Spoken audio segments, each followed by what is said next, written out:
Sweeney here, and welcome to the Digital Triggers Podcast. This week's ammunition is focused on 2 tricks to increase your revenue 10 to 20% with Joe Troyer. Now, one of these tactics is very new school and uses a lot of different tools that have only recently become available to us. And the other tip is much more old school. I really think you guys are going to like this. Anyone that has a funnel or business currently, there's a lot to be gained from these 2 tricks. Check it out. Tip number 1, guys, is all about shopping cart abandonment. All right, so a lot of companies do shopping cart abandonment, especially bigger companies, Inc. 500, but most of them typically only touch on email. So we've added actually voice broadcast and SMS as well, and those have both done pretty well for us and upping, how many people we get to actually come back and actually check out or actually buy something, right? But the last thing that you were hitting on, Sweeney, is we actually call up all of our customer cart abandons, and that has been absolutely huge for us. The perception that people have when we do that of our brand is crazy, and it's because nobody in our industry is actually doing it.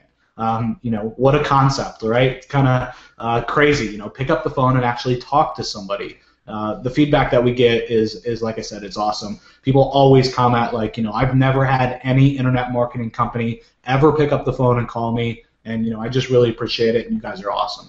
And when you do these phone calls, because the second we think phone call, we're afraid of sleaziness. So how do you guys handle the phone calls when you make them?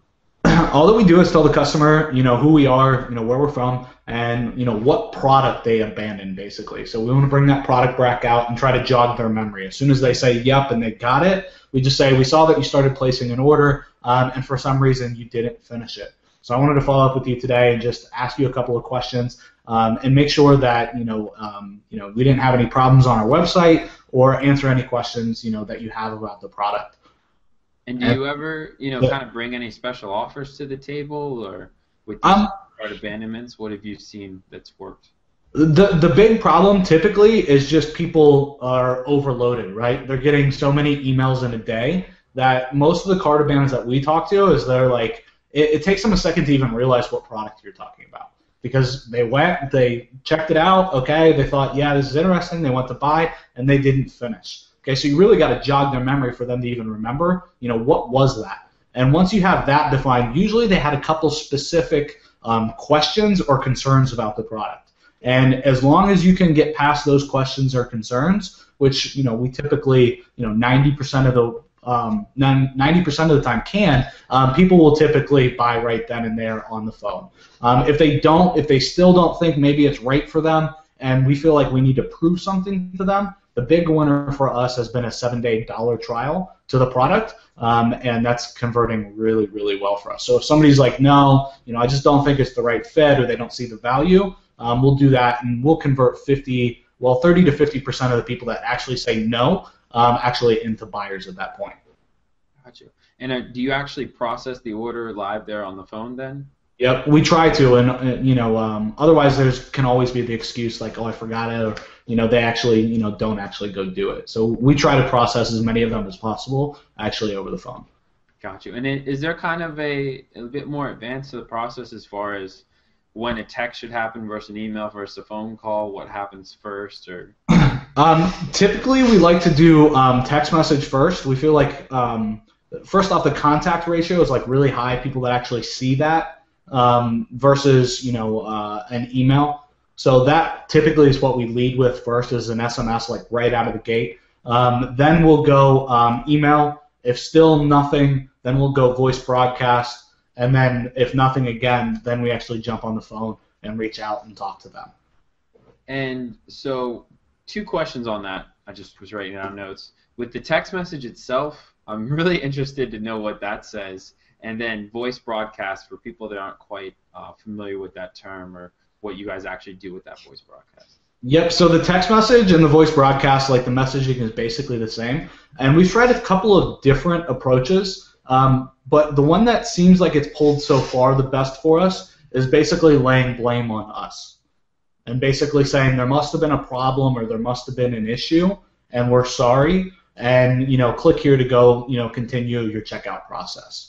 Or pick up the phone and call us, and we're happy to answer any questions, etc.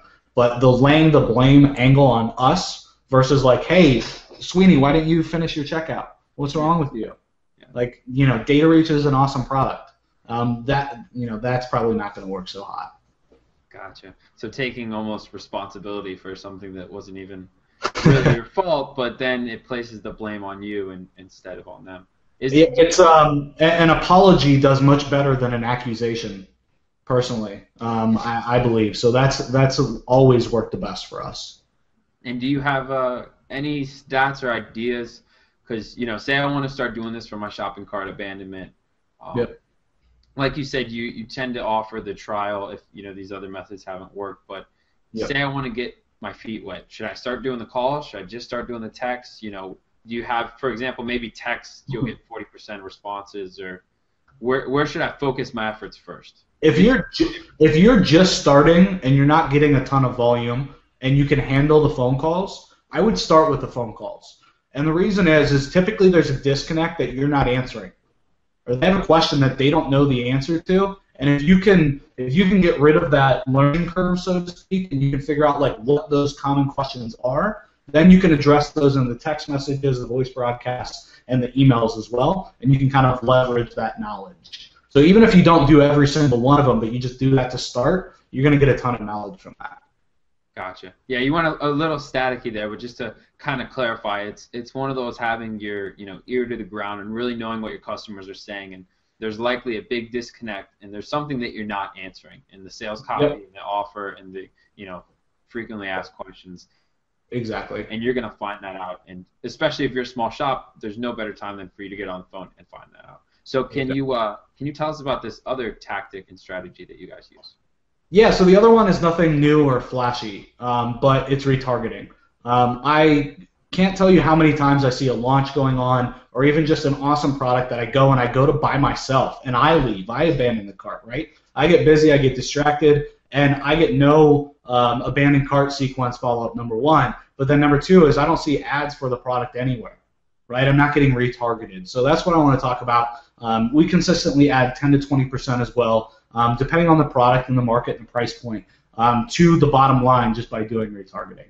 But one thing that I wanted to point out beyond just like, make sure you're doing retargeting is take a look specifically at your stats, right? If you're using Perfect Audience or ad roll, your ads are going to be showing up on Facebook there, but they're also going to be showing up on display, which is like the banner ads on all these different websites. And what I found is that those stats can flip-flop like crazy.